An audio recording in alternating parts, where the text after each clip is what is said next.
اعوذ باللہ من الشیطان الرجیم بسم اللہ الرحمن الرحیم وقال عز وجل كما ورد في سورة الحشر فاعوذ باللہ من الشیطان الرجیم بسم اللہ الرحمن الرحیم ولا تكونوا كالذين نسوا الله فأنساهم أنفسهم أولئك هم الفاسقون صدق اللہ العظیم رب اشرح لي صدری یسر لي امری واحلل عقدۃ من لسانی یفقہوا قولی الحمد للہ رب العالمین والعاقبۃ للمتقین والصلاۃ والسلام علی رسولہ الامین اما بعد فاعوذ باللہ من الشیطان الرجیم بسم اللہ الرحمن الرحیم۔ حضرات، جو آیت کی تلاوت میں نے آپ کے سامنے کی اور آپ نے سماعت فرمائی، یہ سورہ حشر کی آیت نمبر 19 تھی، اور اس کا ترجمہ یہ ہے کہ وَلَا تَكُونُوا كَالَّذِينَ نَسُوا اللَّهَ فَأَنسَاهُمْ أَنفُسَهُمْ أُولَئِكَ هُمُ الْفَاسِقُونَ۔ مت ہو جانا ان لوگوں کے مانند یا ان لوگوں کے جیسا جنہوں نے اللہ کو بھلا دیا، تو اللہ تعالیٰ نے غافل کر دیا انہیں اپنے آپ سے۔ فَأَنسَاهُمْ أَنفُسَهُمْ أُولَئِكَ هُمُ الْفَاسِقُونَ، اور وہ فاسقوں میں سے ہو گئے۔ اب ایک اس آیت کا جو معنی ہے، بعض مفسرین نے یہ لیا ہے کہ جن لوگوں نے اللہ کو بھلا دیا اس دنیا کی زندگی میں، تو اللہ نے انہیں بھلا دیا یا غافل کر دیا اپنے اصل نفع و نقصان سے، کیونکہ ان کا اصل نفع کیا تھا کہ اللہ کو پہچانتے، اللہ کے احکام پر، اللہ کے حکم پر احکام کرتے، اللہ کے احکام پر اپنی زندگی بسر کرتے تو جنت والوں میں سے بنتے، اصحاب الجنہ میں سے بنتے، اور یہ ان کا تھا اصل نفع۔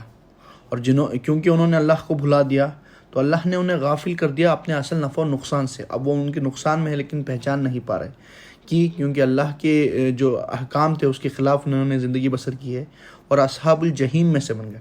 تو اللہ تعالیٰ مت ہو جانا ان لوگوں کے مانند جنہوں نے اللہ کو بھلا دیا، تو اللہ نے غافل کر دیا انہیں اپنے آپ سے یا ان کے اصل نفع و نقصان سے۔ یہ تو ہے ایک جنرل معنی جو بہت سارے مفسرین نے لیا ہوا ہے، لیکن اگر اسی آیت پر ایک تھوڑی گہرائی میں اترا جائے، تھوڑی تفکر کی جائے، تھوڑا تدبر کیا جائے، جس کو علامہ اقبال نے اپنی reconstruction of religious thought in Islam میں استعمال کیا ہے، تو اس آیہ مبارکہ کا ایک اور نیا مفہوم یا معنی نکلے گا جو تھوڑا گہرائی میں اتر کر سمجھ آئے گا۔ وَلَا تَكُونُوا كَالَّذِينَ نَسُوا اللَّهَ فَأَنسَاهُمْ أَنفُسَهُمْ، یہ جو لفظ انفسہم یہاں پر ہے، یہ اصل میں ہے کانٹے کا لفظ یا بنیادی لفظ۔ اگر اس پر غور کیا جائے تو یقیناً ایک اور نیا مفہوم یا ایک ڈیپر میننگ ہمارے سامنے آئے گی۔ اب اگر اس لفظ انفسہم پر بات چیت کی جائے یا گفتگو ہو جائے یا اس پر غور و فکر کیا جائے تو آیا ہے کہ 301 مرتبہ میں جو 4 ایسے مفاہیم میں یہ لفظ آیا ہے جو میں آپ کو ابھی یہاں بول کر گنواؤں گا، کہ سب سے پہلا تو یہ لفظ نفس جو ہے، نفس کا لفظ جو ہے وہ خود اللہ کی ذات کے لیے استعمال ہوا ہے۔ خود قرآن مجید میں اللہ کے لیے اس لفظ کا استعمال ہوا ہے کہ سورہ آل عمران کی آیت نمبر 28 میں اللہ تعالیٰ فرماتا ہے وَيُحَذِّرُكُمُ اللَّهُ نَفْسَهُ، کہ اللہ تعالیٰ ہمیں ڈراتا ہے اپنے آپ سے، اللہ ہمیں ڈراتا ہے اپنی پکڑ سے، اپنی سزا سے، اپنی عقوبت سے۔ تو یہاں جو انفسہم کا لفظ آ رہا ہے وہ خود ذات باری تعالیٰ کے لیے آ رہا ہے۔ اسی طرح آیت نمبر 28 اور آیت نمبر 30، ایک آیت بعد اللہ تعالیٰ فرماتا ہے وَيُحَذِّرُكُمُ اللَّهُ نَفْسَهُ وَاللَّهُ رَءُوفٌ بِالْعِبَادِ، کہ اللہ تعالیٰ ہمیں ڈرا رہا ہے اس کی پکڑ سے، اس کے غصے سے، اس کی عقوبت سے اللہ تعالیٰ ہمیں ڈراتا ہے۔ اور جو لفظ نفس یہاں پر آیا ہے وہ اللہ کی ذات کے لیے آیا ہے۔ یہ تو ہو گیا پہلا معنی یا پہلا مفہوم۔ اب دوسرا معنی یا دوسرا استعمال اس کا ایسا ہوا ہے کہ یہ جو نفس کا لفظ ہے وہ ذات باری تعالیٰ کے لیے آیا ہے۔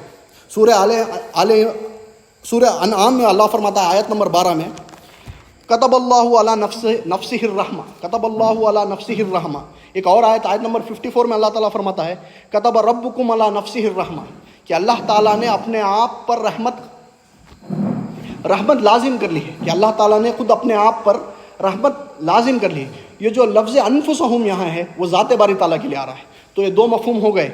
اب تیسرا ایک اور مفہوم اس کا ہے جو بہت کثرت سے قرآن مجید میں استعمال ہوا ہے۔ اب اس سے مراد ہو سکتی ہے کہ جان، کہ جب فرشتے انسان کی جان نکالتے ہیں یا انسان کی روح قبض کرتے ہیں تو الفاظ آئے ہیں اخرجوا انفسکم، نکالو اپنی جانیں۔ اب جو عالم نزا ہے وہاں پر جب فرشتہ آتا ہے تو وہ جو چیز انسان کے شریر سے کھینچ رہا ہے وہ اس کی جان ہے۔ اخرجوا انفسکم، جو یہاں پر جو نفس کا لفظ آیا ہے وہ انسانی جان کے لیے آیا ہے۔ اب چوتھا مفہوم، 3 تو ہو گئے، ایک اللہ تعالیٰ کے لیے، ایک ذات باری تعالیٰ کے لیے، ایک اپنی جانوں کے لیے۔ اور اس کا چوتھا مفہوم جو ہے وہ سورہ زمر میں اللہ تعالیٰ فرماتا ہے کہ اللہ تعالیٰ قبض کر لیتا ہے نفس کو موت کے سمے، اور جب موت کا وقت نہ ہو تو نیند کے سمے۔ اب ظاہر سی بات ہے کہ کوئی شخص سو رہا ہے، کوئی انسان سو رہا ہے، کوئی حیوان سو رہا ہے، اس کے اندر جان تو ہوتی ہے، وہ مردہ نہیں ہوتا، بے جان نہیں ہوتا۔ تو اس سے مراد کیا ہو سکتا ہے کہ شعور ہو سکتا ہے، کہ جو چیز اللہ تعالیٰ نے اپنے قبضے میں لے لی ہے موت کے سمے، اور جب موت کا سمے نہ آئے تو نیند کے سمے، وہ انسانی شعور کہہ سکتے ہیں۔ تو 4 مفہوم ہم نے دیکھ لیے، اور سب سے زیادہ اس کا استعمال ہوا ہے قرآن مجید کے جو لفظ نفس ہے، وہ روح کے لیے، انسان کا ایک وجود کلی کے لیے، یہ جو مکمل انسان کے لیے، اس میں اس کی روح بھی آ گئی، اس کی جان بھی آ گئی، اس کا وجود بھی آ گیا، اس کے اندر جو نفس امارہ ہے وہ بھی آ گیا، اس کے اندر کا ضمیر بھی آ گیا، اور اس کے قلب کی جو فیسلٹیز ہیں، تمام چیزیں ملا کر لفظ نفس بنتا ہے۔ تو یہ 4-5 استعمالات میں نے قرآن مجید کے آپ کو بتائے کہ مختلف مفہوم میں یہ لفظ استعمال ہوا ہے۔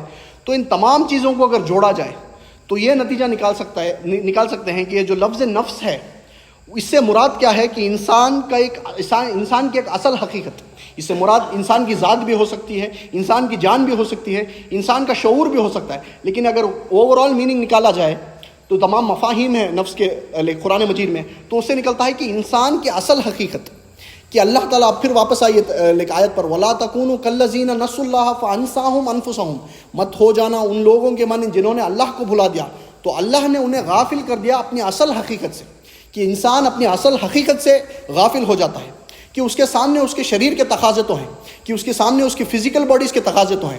کوئی انسان اگر اللہ کو بھلا دیا ہے تو وہ یہ نہیں بھول جاتا کہ مجھے ٹھنڈ ہو رہی ہے، میرے کو سویٹر پہننا ہے، مجھے سویٹر استعمال کرنی ہے۔ اگر اسے بخار ہے تو یہ نہیں بھول جاتا کہ مجھے فین یا اے سی استعمال کرنا ہے۔ اگر اسے بھوک ہو رہی ہے، ہنگر پینس ہو رہے ہیں، تو وہ کھانا نہیں بھول جاتا۔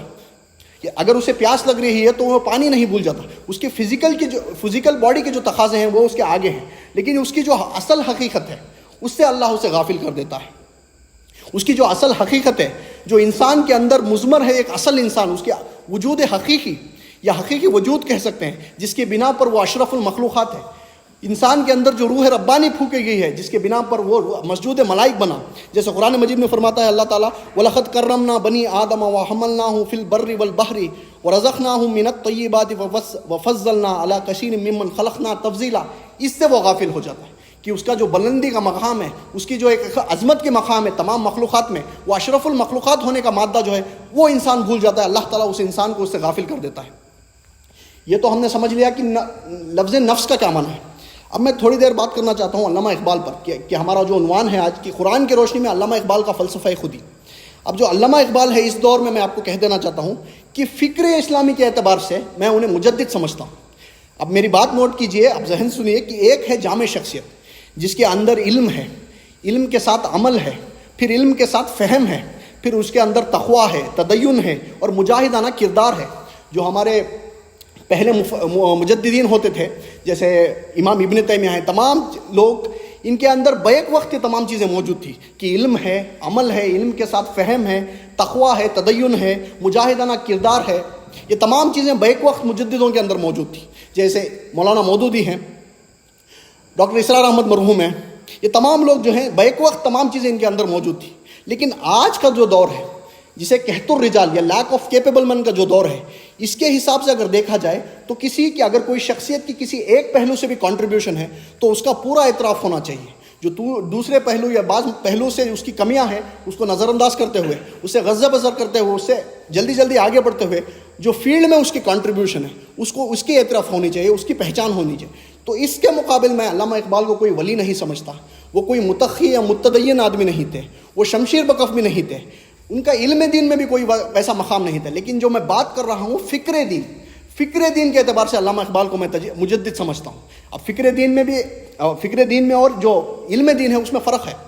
جو فکر دین ہے اس کے حساب سے جو مجدد کا مقام علامہ اقبال کو حاصل ہے، اس کا جو بیسک بنیاد ہے، اس کی جو بیسک سمری ہے، وہ انہیں حاصل ہے اپنے فلسفہ خودی سے، کہ اگر فکر کے اعتبار سے انہیں کوئی مقام حاصل ہے، فکر کی فیلڈ میں اگر انہیں کوئی مقام حاصل ہے تو ان کی وہ فلسفہ خودی سے حاصل ہے۔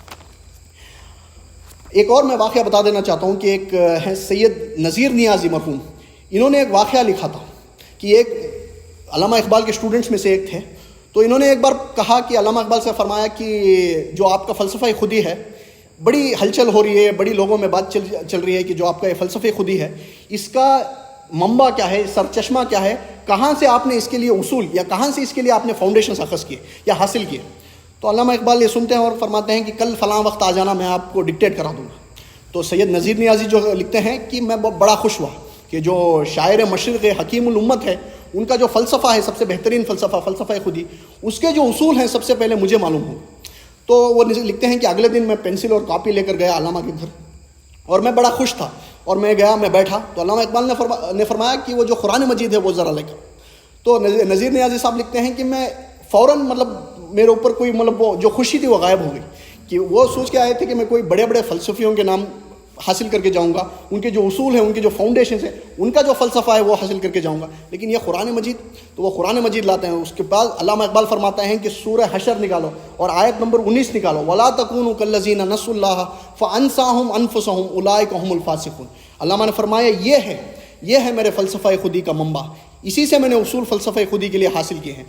یہ ہے میرے فلسفہ خودی کا منبع، سر چشمہ، جو میرے اصول ہیں، فاؤنڈیشن سے، یہیں سے میں نے حاصل کیا. اب اس کے بعد ٹاپک آتا ہے کہ یہ فلسفہ خودی ہے کیا.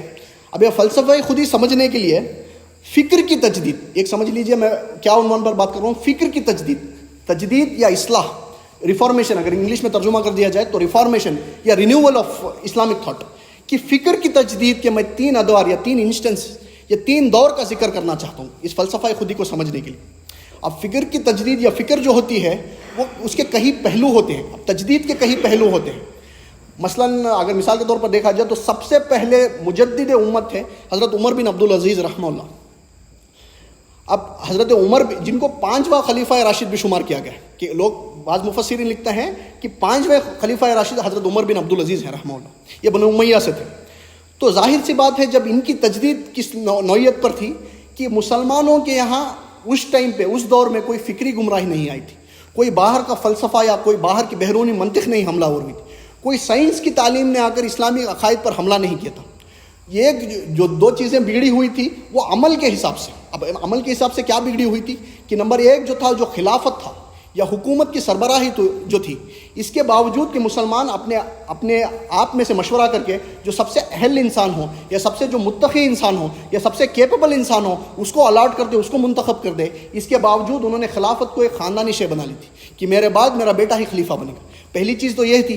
اور دوسری چیز تھی جو مسلمانوں کو بیت المال تھا، اس کے بارے میں یہ تصور ختم ہو گیا تھا کہ اس کا ایک ایک پیسہ مسلمان کی امانت ہے. اس کے بارے میں تصور ختم ہو گیا تھا. اس کو ایسا دیکھا جا رہا تھا کہ یہ خلیفہ کی کوئی ذاتی خزانہ ہے جسے اسے جو من کہے ویسا خرچ کرے.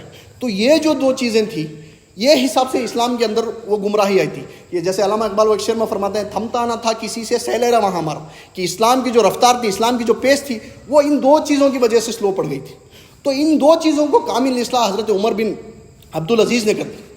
حالانکہ انہیں وہ جو وصیت ملی، جو خلافت ملی تھی، وہ سابقہ خلیفہ کی وصیت پہ ملی تھی، لیکن انہوں نے فوراً بری کر دیا، اسے فوراً ٹرمینیٹ کر دیا اور کہا کہ مسلمانوں، میں یہ خلافت کا بوجھ ہے، اگر تم چاہو تو میں اپنے کندھوں پہ لوں.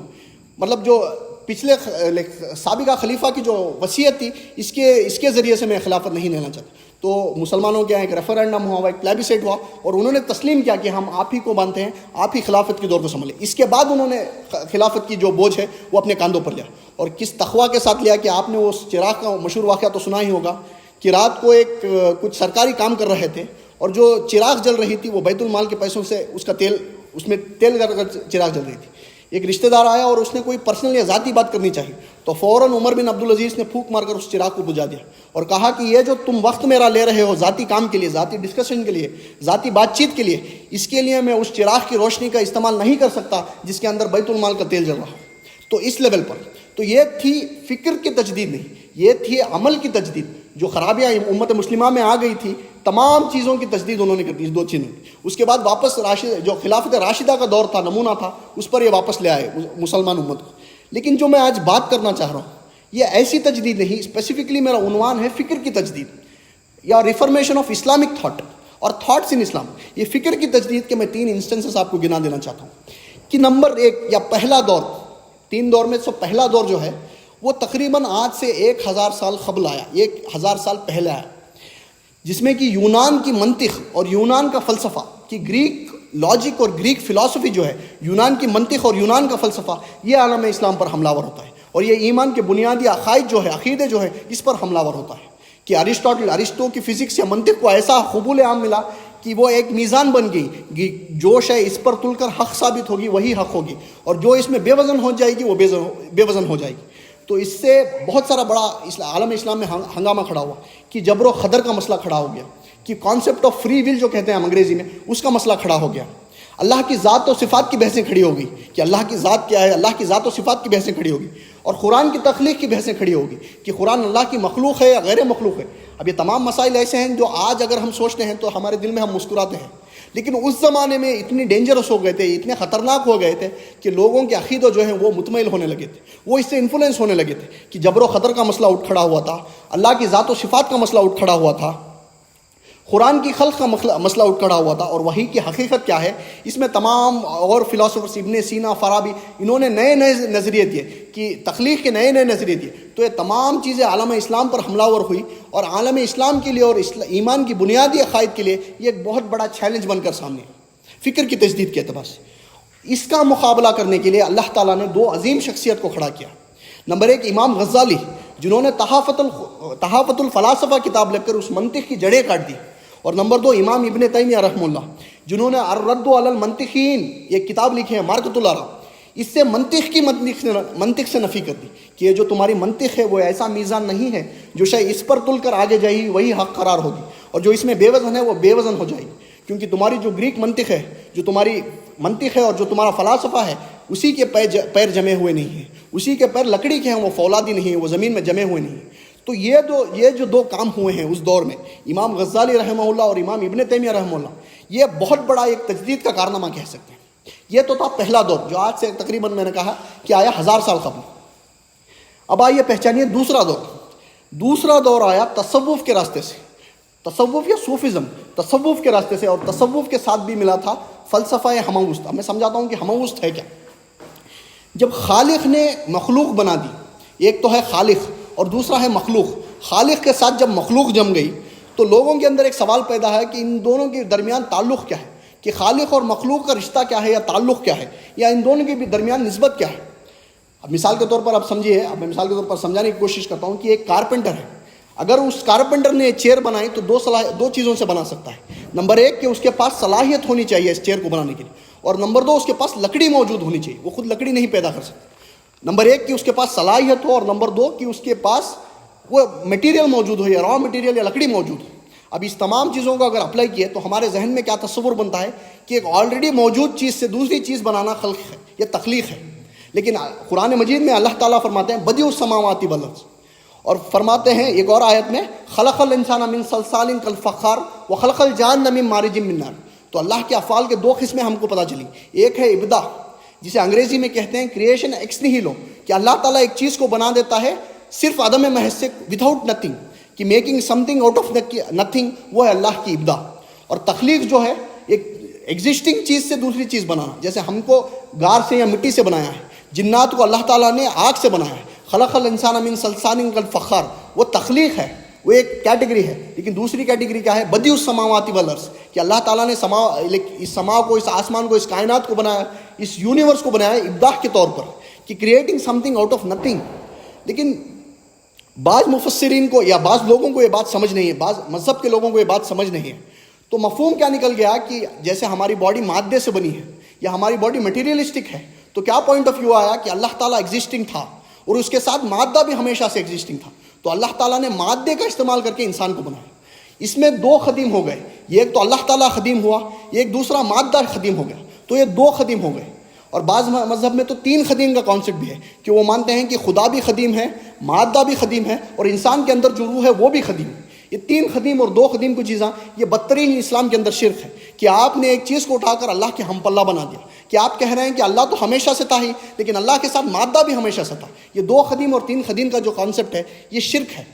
اب جو موحدین ہیں جو ایک خدیم کے کانسیپٹ پر چلنا چاہتے تھے، کہ وہ جاننا چاہتے تھے کہ صرف ایک خدیم ہے، تو ان کے سامنے کیا تصور آیا، ان کے سامنے کیا پکچر آیا، کہ انہوں نے یہ فیصلہ کیا، ان کے سامنے جو تصور آیا وہ ہے کہ خدیم صرف اللہ ہے، لیکن یہ جو تمام چیزیں ہیں خدا ہی نے برکر، مطلب جو اسپیسیفکلی ان کا شیپ دھارن کر لیا ہے، خدا ہی نے اپنے آپ کو اس طریقے سے ڈھال لیا ہے۔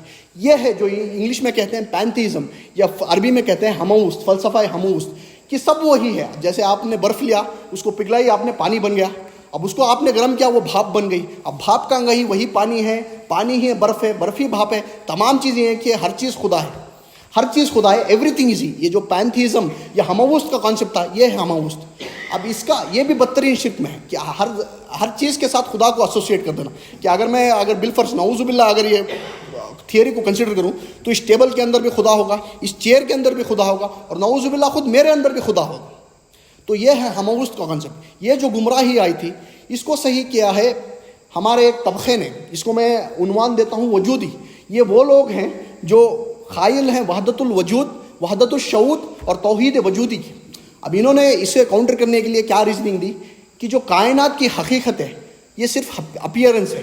یہ جو کائنات کی اصل حقیقت ہے ہی نہیں. جو اصل حقیقت ہے وہ صرف ذات باری تعالیٰ کی ہے. کہ صرف اصل حقیقت جو ہے وہ صرف اللہ کی حقیقت ہے. یہ جو کائنات ہے وہ کہتے ہیں کہ یہ دکھاوا ہے، یہ صرف ایک سوچ ہے، یہ ایک اپیئرنس ہے، یہ ریئلٹی نہیں ہے. مثال کے طور پر آپ مرر کے سامنے کھڑے ہوئے، آپ شیشے کے سامنے کھڑے ہیں، آپ کو دکھائی دے رہا ہے کہ اور شخص بھی کھڑا ہوا ہے، لیکن اس کا اصل وجود کوئی نہیں. اصل وجود تو صرف آپ کا ہے. اسی طور پر مثال کے طور پر سمجھانے کے لیے یہ لکھتے ہیں کہ بالفرض کیجئے ایک لکڑی لیجئے اور لکڑی کے انت میں آپ اس کے اوپر آگ لگائیے، جو شعلہ بنے گا، لکڑی کے انت میں جو شعلہ بنے گا آپ اسے سرکل میں زور سے گھمائیے تو آپ کو کیا نظر آئے گا کہ وہ ایک سرکل اور موشن ہے، ایک سرکل موجود ہے، لیکن اصل میں وہ موجود ہے ہی نہیں. کہ آپ کو اپیئرنس سے دکھ رہا ہے کہ سرکل ہے، لیکن اصل میں وہ سرکل ہے ہی نہیں. تو اصل جو وجود ہے، وجود حقیقت ہے، وہ اس شعلے کا ہے، اس سرکل کا نہیں. تو ایسے طور پر انہوں نے سمجھایا کہ جو اصل حقیقت ہے وہ صرف خدا کی ہے اور اس دنیا کی، اس کائنات کی اصل حقیقت ہے ہی نہیں. یہ تھا وحدت الوجود. اب آئیے دوسرے دور پر جو تصوف کے ساتھ فلسفہ ہموست گھلا ملا تھا. اس میں جب لوگوں کے سامنے یہ بات آئی کہ ہموست کیا ہے اور فلسفہ وحدت الوجود کیا ہے تو لوگوں کو اس چیز کی باریکیاں سمجھ تو نہیں آئی. وہ وحدت الوجود ہموست ہی بن کر رہ گئے. اب جو ہموست سے کیا ہوا کہ ہر چیز خدا ہی ہے تو خالق اور مخلوق کا جو امتیاز ہے، جو ڈفرینس ہے، وہ ختم ہو گیا. اب ایک شعر ہے، الرب عبد والعبد رب وللشعر بن المکلف. یہ فارسی کا ایک شعر ہے جہاں وہ شاعر فرماتا ہے کہ بندہ ہی رب ہے، رب ہی بندہ ہے. جسے شراب پینے سے روکا ہے وہ بھی وہی ہے، جو شراب خود پیتا ہے وہی ہے، جو پنش کر رہا ہے وہ بھی وہی ہے، جس کو پنشمنٹ مل رہی ہے وہی ہے. جو تمام یہ جو کانسیپٹ ہے، جو خالق اور مخلوق کا جو امتیاز تھا وہ ختم ہو گیا. اور یہ فتنہ جو ہے، یہ جو حملہ ہے، یہ اپنی انتہا پر، اپنی پیک پر پہنچا ہے ہندوستان میں آ کر. کیونکہ ہندوستان میں ہی جو ہے، یہاں غیر قوموں نے ایک اپنی ملت کا، اپنی ایک مذہب کا ڈیفنس سسٹم ایسا بنایا کہ پروفیسر یوسف سلیم چشتی کے مضامین ہیں اس موضوع پر کہ بھکتی کی جو تحریک تھی ہندوستان میں، جو بھکتی کی تحریک تھی وہ ہندوؤں نے اٹھائی اسلام کے سیلاب کو روکنے کے لیے. کہ کچھ اسلام کی تعلیمات لے کر، ہندو مت کی تعلیمات کے ساتھ ملا کر ایک ایسا مکسچر بنا کر لوگوں کے سامنے پریزنٹ کیا جائے کہ جن چیزوں کی وجہ سے ہندوستان میں اسلام جنگل کی آگ کی طرح پھیل رہا ہے وہ چیزیں بھی خود ہم ہمارے مذہب میں شامل کر لیں تاکہ لوگوں کے درمیان یا ہندوستان میں ہمارا مذہب قائم رہ جائے. اور یہ بھکتی کی تحریک اور اس کے ساتھ یہ جو صوفی سینٹس آئے اس قدم کے، ایک مثال دیتا ہوں، مادھو لال حسین. یہ پنجاب کے ایک صوفی سینٹ ہے مادھو لال حسین. اب اس کا کیا معنی ہے کہ ان کا کوئی مسلک نہیں ہوتا ہے، گویا کہ تمام مسلکوں کو صحیح سمجھتے ہیں. کہ یہ کہتے ہیں کہ اگر کوئی مسجد جا رہا ہے، کوئی مندر جا رہا ہے، اس سے کوئی فرق نہیں پڑتا، وہاں بھی سیم ہی نور ہے، یہاں بھی سیم ہی نور ہے. اب ان کی کافیوں میں پنجابی زبان میں ہوتے ہیں کہ کہتے ہیں کہ مسجد مندر ہکڑو نور، کہ مسجد میں اور مندر میں سیم نور ہے. کوئی جا کر مسجد میں سجدہ کر رہا ہے، کوئی مندر میں جا کر کوئی مورتی کے آگے ہاتھ جوڑ رہا ہے، اس نے علامت کے طور پر اختیار کر لیا ہے، باقی سب یہ نہیں ہے. اصل میں جو شے ہے وہ ہے، اصل جو دین ہے یا اصل جو مذہب ہے وہ کچھ عالمگیر صداقتوں کا، یونیورسل ٹروتھ کا نام ہے، جو کہ مشتمل ہے، جو کہ کامن ہے ہر مذہبوں میں. کہ سچ بولو، جھوٹ مت بولو، کم مت تولو، دھوکہ نہ دو، لوگوں کی خدمت کرو، تکبر نہ کرو. یہ تمام اصل مذہب ہے. اب کوئی اگر نماز پڑھ رہا ہے یا کوئی پوجا کر رہا ہے، اس سے کوئی خاص فرق نہیں پڑتا. اور اسی سے جرت ملی ابو الفضل اور فیضی کو. بہت سارے لوگ جانتے ہو کہ ابو الفضل اور فیضی نے آمادہ کیا اکبر کو کہ وہ اسلام کو ساخت قرار دے، کہ یہ تھا دین محمد پہلے 1000 سال کے لیے اور دوسرے 1000 سال کے لیے دین الہی ہے. اسی سے پھر اکبر نے تو یہی کیا تھا کہ تمام جو مذہب تھے ہندوستان کے اندر، ان کی کچھ تعلیمات لے کر ایک مکسچر بنا کر کوٹ کر ایک لوگوں کے سامنے دین اکبری یا دین الہی بنا کر پیش کیا. تو یہ تھا وہ دوسرا بڑا حملہ یہ عالم اسلام پر یا اسلام کے بنیادی عقائد پر، جنہوں نے مسلمانوں کے عقیدوں کو آ کر مکمل کیا، مسلمانوں کے عقیدوں کو آ کر جھنجھوڑا. اور اس کا نتیجہ یہ نکلتا ہے کہ کوئی عظیم شخصیت اگر کھڑی نہ ہوتی ہندوستان میں تو ہندوستان میں اسلام کا نام و نشان مٹ چکا ہوتا. اسلام کا نام و نشان اس بر صغیر سے مٹ چکا ہوتا. کیونکہ اس کا اب توڑ کیا ہے کہ ملت اسلامی کا جو جداگانہ تشخص تھا، کہ جو ان کی ایک یونیک آئیڈینٹی تھی، وہ ختم ہو جاتی، کہ شریعت اسلامی کی جو طاقت تھی وہ ختم ہو جاتی۔ اب اس کے لیے، اس کا مقابلہ کرنے کے لیے اللہ تعالیٰ نے شیخ حضرت مجدد الف ثانی کو کھڑا کیا۔ ان کا نام احمد سرہندی ہے، لیکن ان کا لقب جو ہے وہ مجدد الف ثانی۔ اب الف ثانی ان کا لقب پڑا ہے کہ الف ثانی کا لفظ استعمال ہوا اکبر کے دین الہی کے لیے، کہ جو پہلا 1000 سال تھا وہ تھا دین محمد صلی اللہ علیہ وسلم، لیکن جو دوسرا 1000 سال ہے، اب 11ویں صدی ہجری کا آغاز ہو چکا تھا اکبر کے زمانے میں، تو جو دوسرا 1000 سال تھا اس کے لیے تھا دین اکبری۔ 1000 سال کے بعد ساخت قرار دے دو، یہی تو شکایت ابو الفضل اور فیضی نے اکبر کو، کہ 1000 سال کے بعد دین محمد ختم ہو چکا ہے، اب وہ آئے گا دین الہی دوسرے 1000 سال کی۔ تو شیخ مجدد الف ثانی انہوں نے آ کر تجدید کی، اور جو وحدت الوجود کے جو باریک نقطہ تھا، جو لوگوں کی گمراہی کا سبب بن رہا تھا، اس کو انہوں نے بدلا وحدت الشعود سے، جس میں ایک کلیئرٹی کی پکچر لوگوں کے سامنے۔ اور ظاہر سی بات ہے کہ اس زمانے میں نماز اور روزے کی تلقین بہت سارے لوگ کر رہے ہوں گے، لیکن یہ جو فتنہ تھا جو فکر کے اعتبار سے آیا تھا، اور وہ آیا تھا تصوف کے راستے سے، تو اس کو پہچانا ہے شیخ مجدد الف ثانی نے، اور تصوفی کے ذریعے، تصوف کے ہی ہتھوڑے سے اس غلط تصوف کو سر پھوڑا۔ جیسے امام ابن تیمیہ نے منطق کی آری سے منطق کو کاٹا ہے، اسی طرح شیخ مجدد الف ثانی نے وہ سمجھا ہے کہ اس کا روٹ انالیسس کیا ہے، کہ روٹ کاز کیا ہے، کہ یہ آ رہا ہے تصوف کے راستے سے، وحدت الوجود کی گمراہیوں سے آ رہا ہے، تو اس کو انہوں نے کاؤنٹر کیا ہے پھر ایک تصوف کے کانسیپٹ سے، اور اس کو بدلا ہے وحدت الشعود میں۔ یہ ہو گیا دوسرا دور۔ اب پہچانیے تیسرا دور۔ اب تیسرا دور زیادہ پرانا نہیں ہے، یہ تو ہو گئے 2 دور۔ تیسرا دور آیا فزیکل سائنسز کے حوالے سے، کہ عالم اسلام اور اسلام کے بنیادی عقائد پر حملہ کیا فزیکل سائنسز نے۔ کہ پہلا جو دور تھا، پہلا جو حملہ تھا یا پہلا فتنہ تھا، وہ آیا تھا منطق اور لاجک کے راستے سے، دوسرا آیا تھا تصوف کے راستے سے، اب تیسرا جو ہے وہ آیا فزیکل سائنسز کے اعتبار سے۔ اب اس کا زیادہ سے زیادہ ظہور کہاں ہوا ہے؟ پھر یہیں ہندوستان میں اور مصر میں ہوا ہے، کہ یہی 2 ایسے ملک ہیں جہاں انگریز حکمران تھے، اور انگریز حکمران ہونے کے ساتھ یہی 2 ملک ہیں جہاں پہ انہوں نے کلچرل ریولیوشن لایا ہے، کہ ایک کلچرل ریولیوشن ہے، کہ جب انگریز آیا وہ آیا ایک غالب قوت کی حیثیت سے، کہ ایک سپر پاور کی حیثیت سے، اور جب ایک غالب قوت آتی ہے، ایک سپر پاور آتی ہے، اس سے پہلے ہی لوگوں کے اندر ان کا ایک روب بیٹھ جاتا ہے۔ جیسے مثال کے طور پر آج کے زمانے میں اگر امریکہ نے کوئی رول نکال دیا تو ہم کیا سوچتے ہیں؟ America being the super power of the earth, یہ بہت صحیح رول ہوگا۔ تو انگریز جب آیا غالب قوت کی حیثیت سے، ایک سپر پاور کی حیثیت سے، تو انگریز اپنے ساتھ لایا اس کا تمدن، اس کی تہذیب، اس کی تعلیم، اور تمام لوگوں نے اس کی نقل کرنی شروع کر دی۔ یہ تمام چیزوں سے بڑھ کر حملہ ہوا جب انگریزی سائنس آئی، اور اس میں بھی 2 کانسیپٹس ہیں، ایک جو تھی نیوٹن کی فزکس آئی، اور ڈارون کا فلسفہ ارتقاء یا نظریہ ارتقاء اور تھیوری آف ایولیوشن۔ یہ 2 چیزیں تھیں سائنس کے اعتبار سے جنہوں نے عالم اسلام پر حملہ ور کیا۔ اب جو پہلا جو کانسیپٹ میں نے بتایا کہ ڈارون کی فزکس جو تھی، جو نیوٹن کی فزکس تھی، اس کا کیا بنیادی تھا، اس کا کیا بنیاد تھا کہ ہر شے مادہ ہے۔ وہ کیا سامنے لے کر آیا کہ materialistic view of the world آگے لے کر آیا، کہ ہر کائنات کی ہر شے مادے ہے، یہ انہی کے ریاکشن سے، انہی کے فزیکل کیمیکل ریاکشن سے وہی جڑ رہا ہے آپس میں، اور تمام چیز مادے کے ہی ذریعے چل رہی تھی۔ اور ایک یونیک کانسیپٹ ہے کہ انڈسٹرکٹیبلٹی آف میٹر کا ایک کانسیپٹ ہے، کہ مادہ ایسی شے ہے جو ہلاک ہو ہی نہیں سکتا۔ یہ ذات باری تعالیٰ کی جیسے کوئی شے ہے جو ہلاک ہو ہی نہیں سکتی، انڈسٹرکٹیبلٹی آف میٹر۔ اور جو تمام اللہ کی ذات و صفات تھی، اللہ کی تمام صفات تھی، وہ اس دور میں مادے کے ساتھ ایسوسیٹ کر دی گئی، یا اس دور میں مادے کو ایٹریبیوٹ کر دی گئی۔ لیکن یہ جو مادیت ہمارے یہاں آئی ہے، یہ جو مادیت کا حملہ ہوا ہے، یہ تو تھا بڑا شارٹ لیوڈ حملہ۔ اب اس کی وجہ کیا ہے کہ بہت جلد نیوٹن کی جو فزکس تھی اس کو کاؤنٹر کرنے کے لیے آئنسٹائن کی تھیوری آف ریلیٹیوٹی آ گئی، یہ نظریہ اضافت آ گیا۔ اب یہ اس چیز نے کیا کیا کہ جو اصول تھا، یا جو لوگ مانتے تھے کہ کوئی سائنس کا رول ہے وہ ہمیشہ کے لیے صحیح ہے، وہ کبھی غلط ہو ہی نہیں سکتا، ان تمام چیزوں کو آئنسٹائن کی ریلیٹیوٹی، تھیوری آف ریلیٹیوٹی آ کر یہ تمام چیزوں کو اس نے ڈھیلا کر دیا، بلکہ سائنس کو تصوف بنا کے رکھ دیا کہ اب کوئی شے یقینی نہیں، ہر چیز is relative, everything is relative. تو یہ کہہ سکتے ہیں کہ سائنس نے خود اپنا علاج کر لیا، یا فزکس نے خود اپنا علاج کر لیا۔ یہ جو حملہ ور ہوا تھا عالم اسلام پر مادیت، اس نے خود اپنا علاج کر لیا۔ لیکن جو دوسرا حملہ ہوا ہے، جیسا میں نے کہا کہ ڈارون کا نظریہ ارتقاء، اب نظریہ ارتقاء کیا ہے کہ تھیوری آف ایولیوشن، بہت سارے لوگ جانتے ہوں گے، یہ تھا سب سے بڑا حملہ۔ اس نے آ کر کیا کیا، اب اس کا نتیجہ کیا نکالا کہ اس نے کہا، ڈارون کی نظریہ ارتقاء نے کیا کہا، تھیوری آف ایولیوشن نے کیا کہا کہ انسان محض حیوان ہے، اس کے سوا صرف نوعیت میں تھوڑا زیادہ ایک higher evolved at a higher level of evolution ہے، باقی اس کے علاوہ انسان اور حیوان میں کوئی بنیادی فرق نہیں، کوئی بیسک فرق نہیں ہے، کوئی کوالٹیٹیو فرق نہیں ہے۔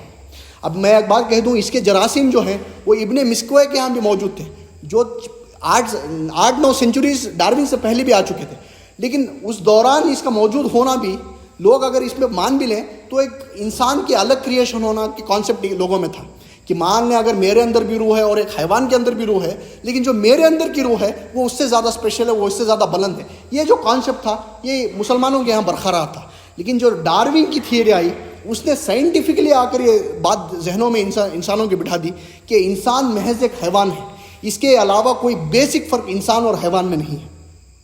اور ایک اور چیز میں بات آپ کو بتا دوں کہ صرف سائنس کے ہی فیلڈ میں آج تک یہ جو تھیوری ہے صرف تھیوری ہی ہے، آج تک یہ جو نظریہ ہے صرف نظریہ ہے، اس کو پروف نہیں بنا سکے. جو دلائل ڈارون نے دیے تھے اس تمام دلائل کی جو اگینسٹ باتیں تھیں وہ لوگوں نے کر دی ہیں، لیکن اس کے متبادل یا اس کے اگینسٹ کوئی ایسا نظریہ نہیں آیا تھیوری آف کریشن کو لے کر جو ذہن انسانی کو مطمئن کر سکے، جو ذہن انسانی کو اطمینان دے سکے کہ ہاں یہ صحیح ہے. ایسا کوئی نظریہ آج تک نہیں آیا. اسی لیے جو حکومت ہے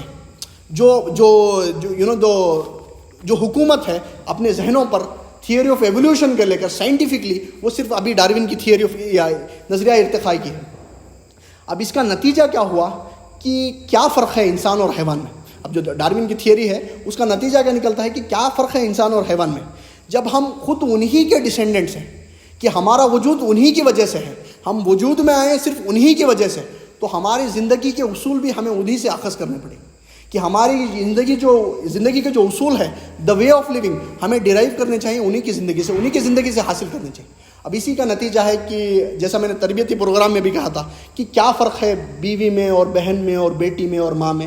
وہ بھی عورت ہے، یہ بھی عورت ہے. حیوان تو یہ چیز نہیں دیکھتا کہ حیوان کو جہاں جنسی اس کی خواہشات ابھرتے ہیں، جو بھی اسے فوراً کوئی اس کی نوع کا میٹ مل جاتا ہے وہ اپنی جنسی خواہشات کو پورے کر لیتا ہے. تو کیا فرق ہے؟ اگر ہمیں انہی سے اصول اخذ کرنے پڑیں گے تو انسانوں نے یہ کیا رشتے لگائے رکھیں گے؟ یہ ماں ہے، یہ بیٹی ہے، یہ بہن ہے، یہ بیوی ہے. اور کیا ضرورت ہے ایک شادی کے بندھن میں کسی انسان کو جکڑ جانے کی؟ یہ جو سوشل کسٹمس ہیں، یہ جو سوشل سماج کے رواج ہیں، یہ تمام چیزیں ہم نے ہمارے اوپر فورسفلی مسلط کر لی ہیں. ان کے کوئی بیس نہیں، ان کی کوئی بنیاد نہیں. یہ تمام چیزیں ڈیرائیو کر. اب ایک اور کانسیپٹ ہے اسی سے اگر لیا جائے کہ حیوان تو ننگے رہتے ہیں، حیوان کو اپنے کوئی ننگ کا احساس نہیں، تو انسانوں نے یہ کیا کپڑے بنائے رکھے ہیں؟ آپ سوچ کر دیکھیے کہ آج مغربی طاقتیں انسان کو ننگا کرنے پر تلی ہوئی ہیں، اور انسان کو یہ نہیں. آپ سوچ کر دیکھیے کیسی مت ماری گئی ہے انسانوں کی کہ اس کے اندر سے جو فطری حیا ہے وہ نکل چکی ہے، لیکن آپ کو جو دکھ رہا ہے وہ ٹپ آف دی آئس برگ ہے، لیکن پیچھے جو ہے بہت بڑا فلسفہ ہے.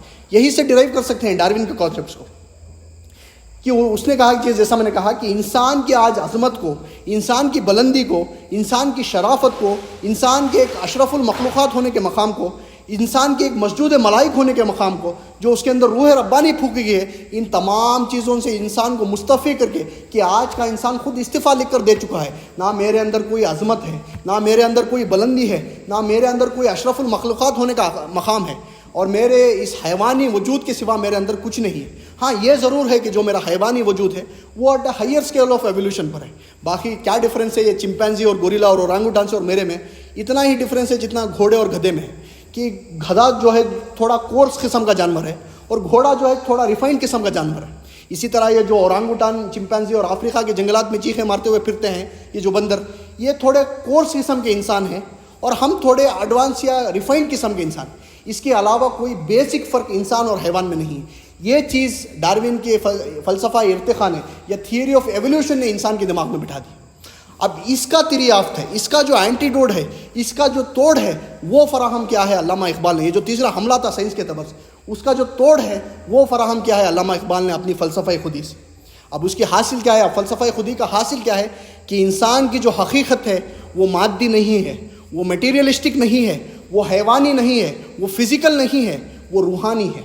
انسان اصل میں اس روح ربانی کا نام ہے جو اس کے اندر پھونکی گئی ہے. اب یہ جو انسان کا حیوانی وجود ہے، آپ اس کے بارے میں لاکھ مان لو یہ ایوالڈ ہے یا یہ ہائر اینیمل ہے، جو کچھ مان لو، لیکن اصل انسان یہ ہے ہی نہیں. اصل انسان اس کی وہ انا ہے، اس کی وہ خودی ہے. اب اپنے اشعار میں علامہ اقبال اسے کیسے تعبیر کرتے ہیں کہ ایک اشعار میں علامہ اقبال فرماتے ہیں، ہے ذوق تجلی بھی اسی خاک میں پنہا، غافل تو نرا صاحب ادراک نہیں ہے ذوق تجلی بھی اسی خاک میں پنہا. اب تجلی کسے کہتے ہیں؟ قرآن مجید میں لفظ تجلی ذات باری تعالیٰ کے لیے استعمال ہوا ہے. فلما تجلی ربہ للجبل، اور جو تمہارا خاکی وجود ہے، شعر میں کیا بیان کرنا چاہ رہے ہیں علامہ اقبال، کہ جو تمہارا خاکی وجود ہے وہ یقیناً فزیکل ہے، یہ جو تمہارا وجود حیوانی ہے وہ یقیناً اسی زمین سے بنا ہوا ہے، کرسٹ آف دی ارتھ سے ہی بنا ہوا ہے، لیکن تم صرف یہی کچھ نہیں ہو۔ تمہارا اصل انسان تو وہ ہے جو اس کے اندر محجوب ہے، جو اس کے اندر چھپا ہوا ہے، جو اس کے اندر مستور ہے، اور اس کے اندر ذوق تجلی ہے۔ ذوق تجلی ایک نور کی کیفیت یا روشن ہونے کا مادہ جو ہے، جس کی نسبت روح ربانی سے ہے یا اللہ تعالیٰ سے ہے، ذات باری تعالیٰ سے ہے، وہ ہے اصل انسان جو تمہارے اس حیوانی وجود کے اندر چھپی ہوئی ہے۔ تو یہ ہے فلسفہ خود۔ اور ایک اور شعر میں علامہ اقبال اسے تعبیر کرتے ہیں نقطہ نوری سے، یہ فارسی کا شعر ہے، تو کہتے ہیں کہ نقطہ نوری ہے تمہارے اندر، جو حیوانی وجود ہے صرف یہی نہیں ہے، یہ جو تمہارا خاکی وجود ہے یہ تمہاری اصل حقیقت نہیں ہے، تمہاری اصل حقیقت تو وہ ہے جو اس کے اندر محجوب ہے یا چھپی ہوئی ہے۔ اب ظاہر سی بات ہے، آپ سمجھ لیجئے کہ میں مثال کے طور پر سمجھانا چاہتا ہوں، جب یہ کہتے ہیں کہ میرا ہاتھ، اب کہتے ہیں کہ جو میرا ہے وہ کیا ہے، آپ کہیں گے یہ پوزیسو ناؤن ہے، میرا ہاتھ، لیکن بالفرض کیجئے اگر میرا ہاتھ کٹ جائے، خدا نہیں خواستہ، میرا ہاتھ تو نہیں رہے گا لیکن میں تو رہوں گا۔ اگر میرے دونوں ہاتھ کٹ جائیں تو میرے دونوں ہاتھ نہیں رہیں گے لیکن میں تو رہوں گا۔ اسی طرح آپ جسم کے اعضاء کو مائنس کرتے چلے جائیں، اگر میری دونوں ٹانگیں بھی کٹ جائے، میری دونوں ٹانگیں نہیں رہیں گے لیکن میں تو رہوں گا۔ اسی طرح ہر چیز اگر کٹ جائے تو وہ میں تو باقی رہے گا، اور ہو سکتا ہے کہ اگر فزیکل باڈی پارٹس مائنس ہوتے چلے جائیں، وہ جو میں ہے اس کے اندر وہ بڑھتی چلی جائے، کوئی اور تکبر آ جائے، کوئی اور اعتبار سے اس کے اندر تکبر کی اضافت ہو، تو یہ اصل میں جو میں کہتا ہوں میں ہوں وہ کون ہے؟ اسی کو کہا ہے علامہ اقبال نے۔ اور ایک اور ان کے لیکچر میں وہ فرماتے ہیں کہ تمہارے اندر بھی ایک جلوہ ہے، کیا تم غور و فکر نہیں کرتے ہو؟ کہ جیسے اگر آپ نے بالفرض دیکھ لیا، اب ایک کتا بھی دیکھتا ہے کہ کار آ رہی ہے، میرے کو سڑک سے علیحدہ ہونا چاہیے، میرے کو کار سے بچ جانا چاہیے۔ ایک بکری بھی دیکھتی ہے کہ یہ نیم کا درخت ہے، اس کے پتے کڑوے ہوتے ہیں، مجھے اسے نہیں کھانا۔ اب اتنا ہی دیکھنا، تم بھی دیکھ رہے ہو تو کون سا تیر مار رہے ہو؟ اس کے اندر کا جو آپ کا اصل وجود ہے، جو اصل حقیقی ہے، جو وجود حقیقی ہے، وہ بھی دیکھ سکتا ہے، وہ بھی سن سکتا ہے، وہ بھی تفکر کر سکتا ہے، غور و فکر کر سکتا ہے، لیکن تم نے اس کے اوپر تالے لگائے ہوئے ہیں۔ قرآن مجید کی آیت ہے کہ تم قرآن کی آیت پر غور و فکر نہیں کرتے، یا تمہیں اپنے دلوں پر تالے ڈالے ہوئے ہیں۔ یہ جو اصل انسان ہے یہ ہے آج کا، یہ ہے علامہ اقبال نے جو فراہم کیا ہے، یہ جو سمجھانے کی کوشش کی ہے کہ انسان کی حقیقت فزیکل نہیں ہے، یہ وجود حیوانی جو ہے یہ اصل انسان نہیں ہے۔ اصل انسان اس کا نام ہے جو اس کے اندر مستور ہے، جو میرے اندر آپ کے اندر چھپی ہوئی ہے، اور یہ نخت سزا ہے۔ وَلَا تَكُونُوا كَالَّذِينَ نَسُوا اللَّهَ فَأَنسَاهُمْ أَنفُسَهُمْ أُولَٰئِكَ هُمُ الْفَاسِقُونَ۔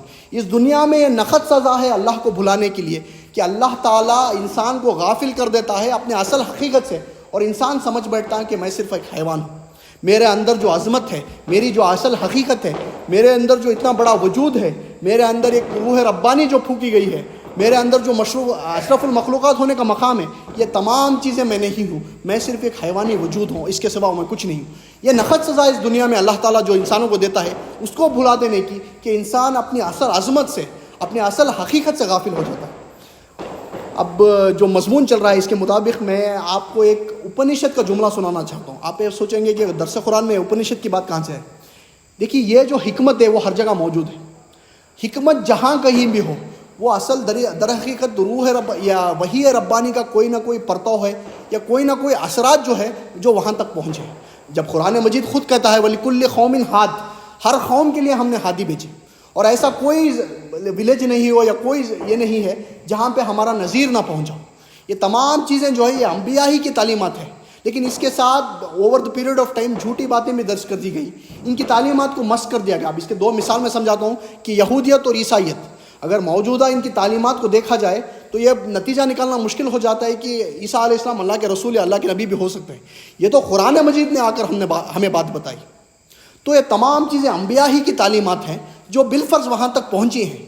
یہ ضرور ہے کہ یہ جو موتی ہوتے ہیں یا ہیرے ہوتے ہیں، یہ ضرور ہے کہ کیچڑ میں پڑے ہوتے ہیں، لیکن جو موتی کی پہچان رکھنے والا ہے وہ اس کیچڑ کی وجہ سے اس موتی کو نہیں چھوڑ دیتا، وہ اس کیچڑ میں وہ موتی کو لیتا ہے اور اس میں سے اصل حکمت حاصل کر لیتا ہے۔ کہ نبی اکرم صلی اللہ علیہ وسلم کی ایک حدیث ہے جہاں پہ آپ فرماتے ہیں کہ حکمت جو ہے وہ مومن کی گمشدہ چیز کے مانند ہے، وہ اس کا زیادہ حقدار ہے جہاں کہیں بھی وہ پائے۔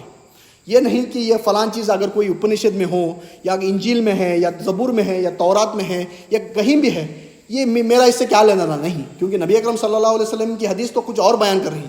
لیکن قرآن جو ہے وہ نگران ہے، وہ ہمارا فلٹر ہے، اس کے ذریعے سے ہم اس کو پرکھیں گے. اگر قرآن مجید کے حساب اگریمنٹ میں ہوگی تو ہم اس چیز کو لیں گے، اگر نہیں ہے تو ہم اسے اٹھا کر پھینک دیں گے. کہ ہمارا رد و قبول کا معیار جو ہے وہ کتاب اللہ و سنت الرسول ہے. کہ رد و قبول کا معیار کیا ہے؟ کہ اللہ کی کتاب ہے اور نبی اکرم صلی اللہ علیہ وسلم کی زندگی. اگر اس کے مطابق ہے تو ہم وہ حکمت کو لے لیں گے، نہیں تو ہم حکمت کو نہیں لیں گے. اب جملہ سنیے، اب مضمون، اس آیت کا مضمون دیکھیے، جو ہمارا درس کا مضمون چل رہا ہے وہ دیکھیے، اور اس جملے کو دیکھیے کہ مین ان ہز اگنورینس، کہ انسان اپنی غلط فہمی میں identifies himself with the material sheaths that encompass his real self. کہ انسان اپنی بھول میں، انسان اپنی غفلت میں اپنے آپ کو اس مادی غلافوں سے پہچانتا ہے جو اس کی انا یا خودی کے ڈھیرا ڈالے ہوئے ہیں. اب اندر ہے میری ایک انا، میری ایک خودی، میرا ایک وجود ہے. اب اقبال نے اسے اشعار میں کہا ہے کہ نقطہ نوری بھی کہا ہے اور ذوق تجلی سے بھی تعبیر کیا ہے، لیکن لیکچرز میں وہ اسے کہتے ہیں انائے صغیر. ایک ہے انائے کبیر، دبی گیا. انہوں نے اپنے لیکچرز میں انائے کبیر کا لفظ استعمال کیا، اور انائے کبیر اللہ تعالیٰ کی نسبت، انائے کبیر دبی گیا. اور جب بھی میں مطالعہ کرتا ہوں اس انائے کبیر کا جو لفظ آتا ہے، سورہ طٰہٰ کی وہ آیت سامنے آ جاتے ہیں، اننی انا اللہ لا الہ الا انا فاعبدنی واقم الصلاۃ لذکری. جتنی انانیت اللہ تعالیٰ نے اس آیت میں بیان کی ہے شاید ہی قرآن مجید کے کوئی اور مقام میں بیان کی ہے. اننی انا اللہ لا الہ الا انا فاعبدنی والصلاۃ لذکری. جو اتنی انانیت ہے، تو انائے صغیر جو اپنے لیکچرز میں بیان کرتے ہیں، وہ انائے کبیر جو اپنے لیکچرز میں بیان کرتے ہیں، وہ ذات باری تعالیٰ ہے. لیکن ایک انائے صغیر بھی ہے، یہ جو میں کہتا ہوں میں ہوں، تو اصل میں وہ میں ہے کیا؟ کہ وہ چیز ہے جو ذات باری تعالیٰ کے ساتھ نسبت میں ہے، وہ روح ربانی کا نام ہے جو میرے اندر پھونکی گئی ہے. یہ ہے اصل حقیقت انسان کی، یہ ہے انسان کی اصل حقیقت جو انسان بھول بیٹھتا ہے. وَلَا تَكُونُوا كَالَّذِينَ نَسُوا اللَّهَ فَأَنسَاهُمْ أَنفُسَهُمْ. کہ اللہ تعالیٰ انہیں اسے اصل حقیقت سے غافل کر دیتا ہے اس کے بھلانے کی سزا میں. اولئک هم الفاسقون. اور لاسٹ میں ایک بات کہہ کر میں اپنی بات کو ختم کرتا ہوں کہ جیسا ہمارا یہ حیوانی وجود ہے، یہ میری ایک فزیکل باڈی ہے، ہم اس سے کسرت کراتے ہیں، ہم اس کی تندرستی برقرار رکھنے کے لیے ہم جم بھی جاتے ہیں، ہم سائیکلنگ کرتے ہیں، ہم واکنگ کرتے ہیں، ہم ٹریکنگ کرتے ہیں، ہم ٹریولنگ بھی کرتے ہیں، تمام چیزیں کرتے ہیں. یہ میرے فزیکل وجود کی ہیلتھ کے لیے ہم یہ کرتے ہیں. لیکن جو ہمارا انا ہے، جو ہماری خودی ہے، جو ہمارا وجود حقیقی ہے، اس کے لیے بھی یہ ورزش یا یہ تمام چیزیں ضروری ہیں نا. لیکن ظاہر بات ہے آپ واکنگ، اس کے لیے تو واکنگ سائیکلنگ یہ چیزوں سے نہیں کر سکتے. تو اس کے لیے کیا ہے کہ اسے ریفریش کرنے کے لیے کیا ہے کہ اللہ کے ساتھ ایک کانسٹنٹ کنیکشن مینٹین کیا جائے، کہ اللہ کے ساتھ ایک رشتہ مینٹین کیا جائے کہ ہمارے جو اندر کا وجود حقیقی ہے وہ بھی ہیلتھی رہے. کہ اللہ کے تعالیٰ کے ساتھ نماز کے ذریعے، قرآن مجید کے ذریعے، قرآن مجید پڑھتے ہوئے یا قرآن مجید کے آیات پر غور و فکر کرتے ہوئے، یہ جو میرا وجود حقیقی ہے اس کو میں زندہ رکھتا ہوں. اس کو میں استعمال کرتا ہوں چیزیں دیکھنے کے لیے، اس کو میں استعمال کرتا ہوں چیزیں سننے کے لیے، اس کو میں استعمال کرتا ہوں غور و فکر کرنے کے لیے قرآن کی آیات پر، اللہ کے ساتھ نماز کے دوران. یہ تمام چیزیں ہیں اور اس کے اوپر کام کرنا چاہیے. اب میں اقبال کے ایک شعر سے میری بات کو ختم کرتا ہوں کہ کر خودی کو بلند اتنا. اب آپ سمجھیں کہ کس خودی کی بات چل رہی ہے. یہ جو میرا فزیکل باڈی ہے اس خودی کی بات نہیں، جو میرا اندر ایک ریئل سیلف ہے، جو میرے اندر ایک ریئل سیلف ہے اس کی بات چل رہی ہے. کر خودی کو بلند اتنا کہ ہر تقدیر سے پہلے خدا بندے سے خود پوچھے بتا تیری رضا کیا ہے. اللہ تعالیٰ سے دعا ہے کہ سنی ہوئی باتوں کو سمجھ کر عمل کرنے کی توفیق دے. ربنا تقبل منا انك انت السميع العليم وتب علينا انك انت التواب الرحيم واخر دعوانا ان الحمد لله رب العالمين.